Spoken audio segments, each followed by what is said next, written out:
नमस्कार, मैं हूं नीलू। बात रूस यूक्रेन युद्ध की करें तो यूक्रेन ने डॉनबॉस में उस वक्त ने बहुत भयंकर युद्ध अभियान छेड़ रखा है। डॉनबॉस में रूस के पैर बहुत मजबूती के साथ जम रहे हैं और इसकी वजह से ये डॉनबॉस के अंदर बहुत बड़ी आबादी रूसी भाषा बोलने वालों की है। रूसी नस्ल के इन लोगों ने जेलेंस्की का विरोध किया है।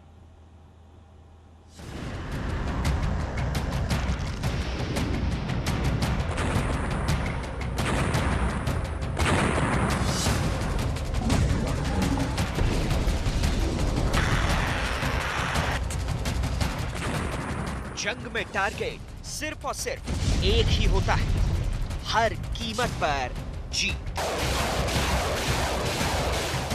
और जंग सिर्फ युद्ध के मैदान में नहीं लड़ी जाती, जंग प्रोपेगेंडा से भी लड़ी जाती है। मिसाइलें इमारतों को ध्वस्त करती हैं, बम धमाकों से दुश्मन का नामो निशान मिटा दिया जाता है। लेकिन इसके अलावा एक और जंग हथियारों से नहीं बल्कि दिमाग से भी लड़ी जाती है, जिसमें भाषणों, बयानों और मीडिया का सहारा लेकर यह साबित करने की कोशिश की जाती है कि इन मिसाइलों को चलाना जरूरी था, शांति को बनाए रखने के लिए इन धमाकों की जरूरत थी।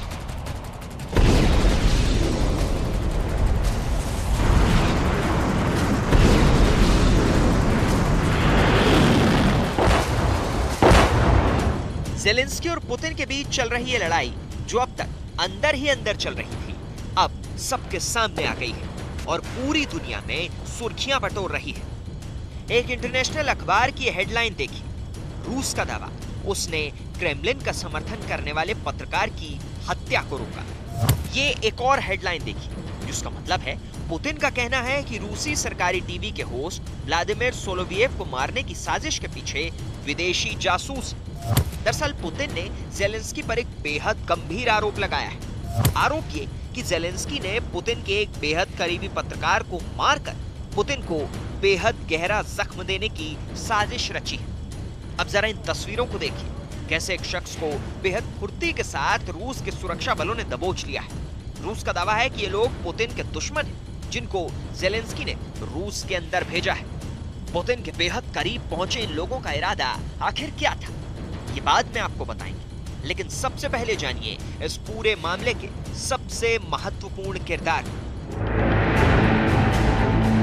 नाम है व्लादिमीर सोलोवियव। यही वो शख्स है जो इस वक्त रूस और यूक्रेन के बीच जंग का एक नया फ्रंट बन गया है।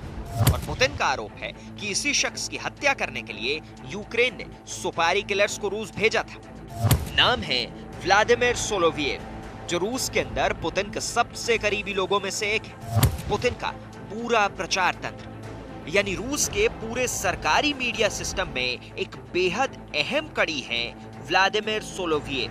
रूस का एक ऐसा फायर ब्रांड पत्रकार है जिसने पूरे यूरोप को धमकाया है कि पुतिन सिर्फ यूक्रेन पर रुकने वाले नहीं है, वो और आगे बढ़ेंगे। Если вы считаете, что мы остановимся на Украине, подумайте 300 раз. И если вы считаете, что мы остановимся на Украине, подумайте 300 раз. आप सोचिए, पुतिन का एक खास आदमी यूक्रेन और रूस के बीच चल रही भीषण जंग में कितनी अहम भूमिका निभा रहा है। आज अगर रूस के अंदर और रूस के बाहर पुतिन इतने ताकतवर है, तो उसके पीछे दिमाग है व्लादिमीर सोलोवियव का। और यही वजह है कि जब पुतिन को यह पता लग गया कि उनके बेहद करीबी व्लादिमीर सोलोवियव की हत्या की साजिश रची गई है, तो वो खुद मीडिया के सामने आए और उन्होंने व्लादिमीर सोलोवियव का नाम लेकर यूक्रेन पर गंभीर आरोप लगाए।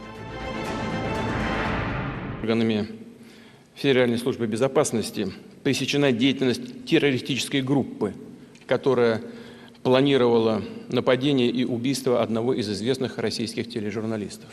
Конечно, сейчас будут от этого открещиваться, но факты и доказательства неопровержимы. पुतिन के आरोप इतने बड़े हैं कि अमेरिका और यूक्रेन भी दबाव में आ गए हैं। पुतिन ने अपने इस नए चक्रव्यूह में दुश्मनों को फंसाने की कोशिश की है।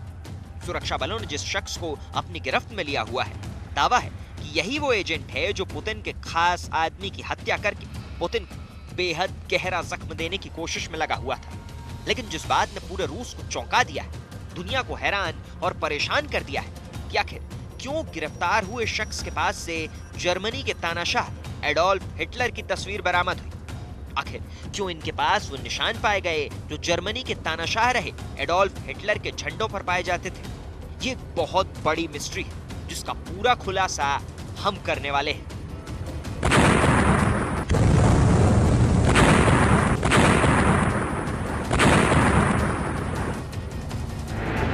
यूक्रेन में जारी जंग के बीच ही जिस दिन यूक्रेन में अमेरिका के विदेश मंत्री एंटनी ब्लिंकन का दौरा हो रहा था, ठीक उसी दिन रूस के सुरक्षा बलों की एक जबरदस्त कार्रवाई रूस के अंदर ही चल रही थी। ये रूस की खुफिया एजेंसियों के जवान हैं जिन्होंने जोर से एक दरवाजे को खटखटाया। उनके हाथ में एक शील्ड है ताकि इन पर चली गोली का कोई असर न हो। देखिए कैसे इन जवानों ने आगे बढ़कर एक शख्स को दबोच लिया है। एक शख्स को रूस के तीन जवानों ने काबू किया, उसके हाथ पीछे बांधे और फिर उस पूरे घर के हर कमरे की तलाशी लेकर दरवाजों को तोड़कर एक और शख्स को गिरफ्तार कर लिया। रूस के सुरक्षा बलों ने इन आरोपियों के बयान जारी करवाकर अपनी बात सही साबित करने की कोशिश भी की। Кто такие скауты малые? Член нацистской группы. Зачем им нужно было оружие? Для устранения пропутинского деятеля. इन आरोपियों को काबू करने के बाद इनके पास मिली बंदूकों को जब्त कर लिया गया। आरोपियों के पास से यूक्रेन का पासपोर्ट मिला। इतना ही नहीं, इनके पास से जर्मनी के तानाशाह हिटलर के द्वारा प्रयोग होने वाला एक निशान भी मिला। ये निशान हिटलर की सेनाओं के झंडे पर लगा हुआ था। ये निशान हिटलर की वर्दी पर भी था। ये निशान हिटलर की फौज के अधिकारियों के सीने पर था।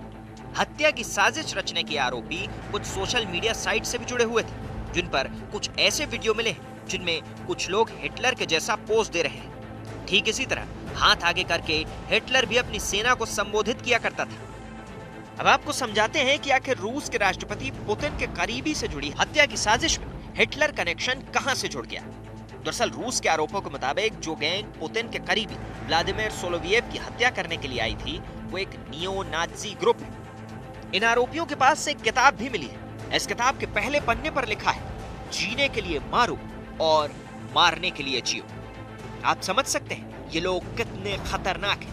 हिटलर की मौत के बाद भी हिटलर की विचारधारा को मानने वाले लोग यहूदियों और गैर जर्मन नस्ल के लोगों के कट्टर दुश्मन हैं। और जैसा कि रूस का दावा है कि इस नियो नाजी ग्रुप को ज़ेलेंस्की ने व्लादिमीर सोलोवियव की हत्या का जिम्मा इसलिए सौंपा था क्योंकि व्लादिमीर सोलोवियव एक यहूदी पत्रकार है। आखिर क्यों व्लादिमीर सोलोवियव का नाम पुतिन की जुबान पर है? क्यों ये दावा किया जा रहा है कि ज़ेलेंस्की सोलोवियव की हत्या कराना चाहते हैं? ये जानने से पहले सुनिए Путин का ये बयान।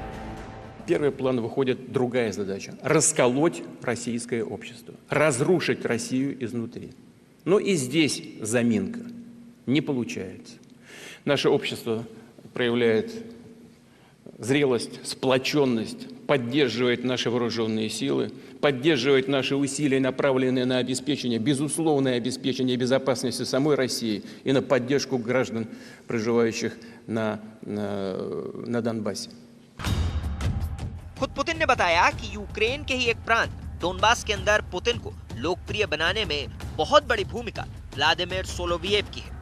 यूक्रेन के डोनबास में इस वक्त रूस ने बहुत भयंकर युद्ध अभियान छेड़ रखा है। डोनबास में रूस के पैर बहुत मजबूती से जम रहे हैं। इसकी वजह है कि डोनबास के अंदर बहुत बड़ी आबादी रूसी भाषा बोलने वालों की है। रूसी नस्ल के इन लोगों ने ज़ेलेंस्की का विरोध किया है। आपको याद होगा जब पुतिन ने यूक्रेन के अंदर अपना अभियान शुरू किया था, उस वक्त डोनबास के 2 प्रांतों ने खुद को आजाद घोषित कर दिया था। दरअसल व्लादिमीर सोलोवियव ही पुतिन के वो राइट हैंड हैं जो डोनबास के अंदर रूसी राष्ट्रवाद का झंडा बुलंद करने में अग्रणी भूमिका निभाते रहे हैं। जब आप व्लादिमीर सोलोवियव के बयान सुनेंगे तो आपको समझ में आ जाएगा कि आखिर क्यों यूक्रेन के लोग इनसे नफरत करते हैं। Позволяет проводить мероприятия украинским беженцам, которые кричат «Слава Украине, героям славы! Смерть ворогам! Да Хайль Гитлера даретесь!» और इस वक्त एक बड़ी खबर आ रही है। गाजियाबाद के मसूरी इलाके में कॉलेज में अचानक लिफ्ट का थंबल टूटने से 10 लोग घायल हो गए हैं।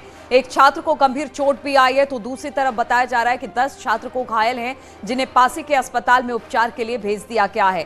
तो IMS इंजीनियरिंग कॉलेज की लिफ्ट टूटी है जिसमें 10 छात्र घायल हुए हैं। गाजियाबाद में ये कॉलेज है, मसूरी इलाके में IMC कॉलेज, जिसके अचानक लिफ्ट टूटने से 10 लोग घायल हुए हैं जिन्हें पासी के अस्पताल में एडमिट करा दिया दिया गया है। तो इस वक्त की बड़ी खबर हम आपको बता दें, गाजियाबाद से आ रही है, जहां पर मसूरी इलाके में एक कॉलेज है, IMC कॉलेज, जिसकी लिफ्ट अचानक टूटी है, जिसके टूटने से 10 लोग घायल हुए हैं, जिन्हें अब उपचार के लिए अस्पताल में भेज दिया गया। बातचीत करने के लिए अमित राणा इस वक्त हमारे साथ जुड़ गए। अमित, क्या जानकारी मिल रही है इसको लेकर? जी, आपको बताना चाहूंगा, मसूरी थाना क्षेत्र के अंदर ये एक निजी कॉलेज है, जहाँ की लिफ्ट से कुछ बच्चे जो कि नीचे की तरफ जा रहे थे, तभी लिफ्ट का जो थंबल होता है वो टूट गया, जिसमें कि तकरीबन 10 छात्र घायल हो गए, जिन्हें आनंद फार्म में नजदीकी अस्पताल में ले जाया गया है। हालांकि इसमें गनीमत इस बात की रही कि सिर्फ एक ही ऐसा छात्र है जिसको गंभीर चोट आई है, बाकी छात्रों को प्रथम उपचार देकर वहां से भेजा जा रहा है। लेकिन एक बड़ी लापरवाही यहाँ स्कूल प्रशासन की देखने को मिल रही है, जिसके चलते आज 10 छात्रों की जान एकदम सस्ते में आ गई थी। हालांकि गनीमत इस बात की रही कोई गंभीर चोटें किसी अन्य छात्र को नहीं आई है, एक छात्र की हालत थोड़ी नाजुक बताई जा रही है। वहीं दूसरी ओर जब इस बारे में हमने स्कूल प्रशासन से बात करने की कोशिश की तो मीडिया के सवालों से बचते हुए भी नजर आए। बिल्कुल, और जो 10 छात्र हैं, कुल लिफ्ट में क्या 10 ही छात्र थे जिनको चोट आई है या उससे ज्यादा उसमें छात्र थे?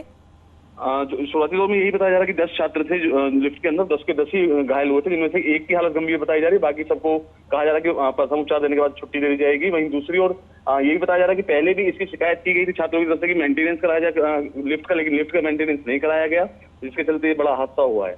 और कॉलेज प्रशासन कुछ नहीं कह रहा है अमित इस पूरे मामले को लेकर? क्योंकि पूरे मामले में इसमें कॉलेज प्रशासन की गलती सामने आ रही है, ऐसे में कॉलेज प्रशासन मीडिया के सवालों से बचते नजर आ रहे हैं, और दूसरी तरफ मीडिया को कवरेज करने से भी वहां पर रोका जा रहा है कि आप कॉलेज से बाहर जाके अपनी जो रिपोर्टिंग कीजिए, कॉलेज के अंदर आप नहीं आ सकते हैं। और बच्चों को कहाँ एडमिट कराया गया है? गाजियाबाद का एक निजी अस्पताल पड़ता है कोलंबिया एशिया, उसी अस्पताल में इन्हें एडमिट कराया गया है, जहां तमाम बच्चों का उपचार चल रहा है। वहीं परिजनों को भी सूचना दी गई है, कुछ बच्चों के जो छात्रों के जो परिजन है वो भी मौके पर पहुंचने की बात कही जा रही है। बिल्कुल, और इतने बड़े बड़े कॉलेजेस और स्कूल होते हैं, पैसे इतने लिए जाते हैं अमित, लेकिन फिर भी मेंटेनेंस के नाम पर इस तरह की घटनाएं होती है। ये कहना बिल्कुल अतिशयोक्ति नहीं होगा, क्योंकि ये दूसरी ऐसी घटना है जहां अभी कुछ दिन पहले ही बीती 20 तारीख को एक छात्र जो था चौथी क्लास में पढ़ने वाला, जो बस से जा रहा था, तब उसकी दर्दनाक मौत हो गई थी। हादसे में बस जो है एक पिलर से टकराई थी और उसके बाद उसकी मौके पर ही मौत हो गई थी। अब दूसरा हादसा यहाँ देखने को मिला है, जहाँ एक निजी इंजीनियरिंग कॉलेज के भीतर ये हादसा हुआ है और लिफ्ट टूटी है, जिसमें 10 छात्र घायल भी हुए हैं। एक मोटी फीस अभिभावकों से बेशक ले ली जाती है, सुविधा की बात की जाती है तमाम, लेकिन सुविधा के नाम पर यहाँ कुछ नहीं मिलता, और जिसके चलते छात्रों की जो चीजें हैं, जो जिसको लेकर छात्रों को ही परेशानियां सामने उठानी पड़ती है। और ये जो IMS इंजीनियरिंग कॉलेज है, कहाँ पर स्थित है ये कॉलेज? IMS जो कॉलेज पड़ता है मसूरी थाना क्षेत्र के अंदर पड़ता है, डासना जिसको इलाका पड़ता है, वहाँ पर ये इंजीनियरिंग कॉलेज है। बहुत पुराना कॉलेज को बताया जाता है, और यहाँ पे छात्रों की तादाद भी बेहद ज्यादा ही रहती है, जहाँ ये घटनाक्रम पूरा हुआ है। जी, और इस वक्त क्या मौके पर पहुंची, किसी तरह की शिकायत की गई है पुलिस में इस बात को लेकर? अभी कोई शिकायत किसी भी तरफ से नहीं की गई, क्योंकि जो प्रथम दृष्टया जैसे ही लिफ्ट गिरी उसके बाद से ही जो घायल छात्र थे उन्हें अस्पताल ले जाया गया है, और उसके बाद जो उनके परिजन है उनको सूचना दी गई है। अब देखना ये होगा जो परिजन आएंगे वो क्या क्या अगला कदम उठाते हैं, क्या इसकी कोई लिखित शिकायत पुलिस में देते हैं या मैनेजमेंट के खिलाफ क्या शिकायत उनके द्वारा दी जाएगी, ये परिजनों के आने के बाद ही पता चल पाएगा। बिल्कुल, तो एक बड़ी लापरवाही की वजह से लिफ्ट टूटी, जिसमें 10 छात्र इस वक्त घायल हुए हैं। 10 छात्रों को निजी अस्पताल में एडमिट करा दिया गया है, लेकिन आप समझ सकते हैं कि इन स्कूल कॉलेजेस में इतनी मोटी फीस, इतनी मोटी रकम ली जाती है मेंटेनेंस के नाम पर, बच्चों को पढ़ाने के नाम पर, लेकिन इस तरह की कोई सुविधाएं इन स्कूल कॉलेजेस में देखने को नहीं मिलती है, जिसकी वजह से इस तरह के हादसे होते हैं। बहुत बहुत शुक्रिया आपका अमित जानकारी देने के लिए। और तस्वीरें हम आपको दिखा रहे हैं, IMC कॉलेज की लिफ्ट टूटी है, ये तस्वीरें इसी कॉलेज की है। इससे पहले भी इस तरह के हादसे यहाँ पर हुए हैं, और बताया जा रहा है कि इसकी कई बार शिकायत भी छात्रों की तरफ से की गई, लेकिन फिर भी लिफ्ट को मेंटेन नहीं किया गया, और मेंटेनेंस ना होने की वजह से आज ये एक बड़ा हादसा होते होते टल गया। 10 छात्र इस लिफ्ट में मौजूद थे जब ये घटना हुई, और लिफ्ट टूटने से 10 छात्र घायल हुए हैं, जिन्हें फिलहाल तो हॉस्पिटल में एडमिट करा दिया गया है। खतरे की कोई बात नहीं है, लेकिन जिस तरह से लिफ्ट टूटी, इससे कोई बड़ा हादसा हो सकता था।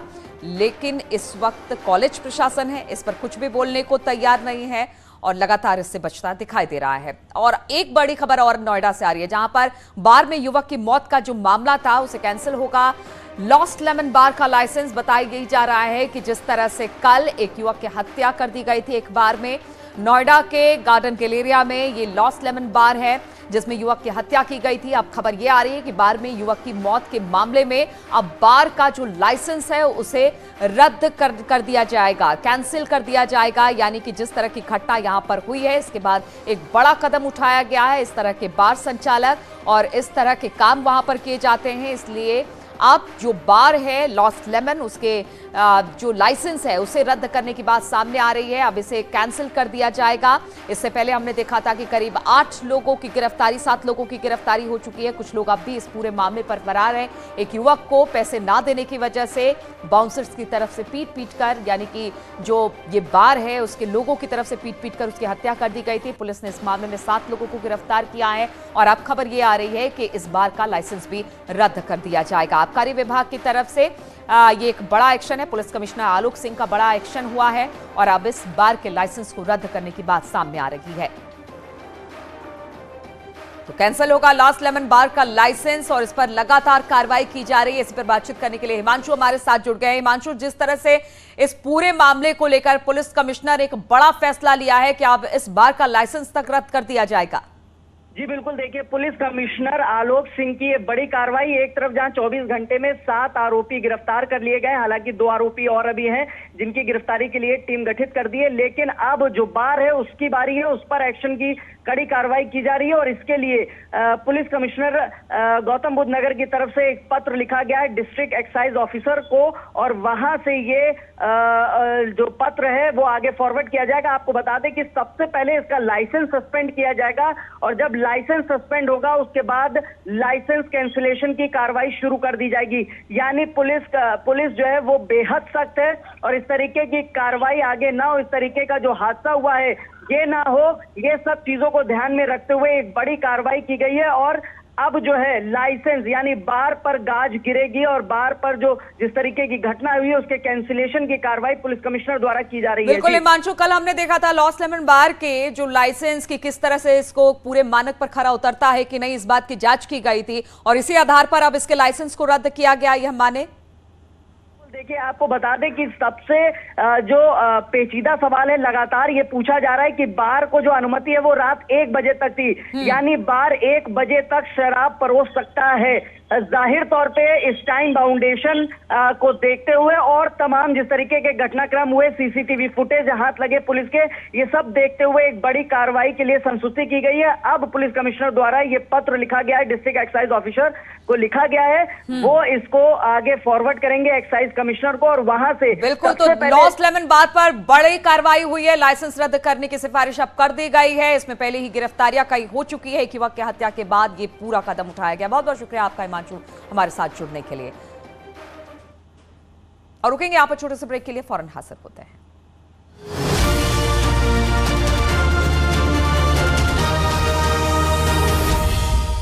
जमकर काटा हंगामा।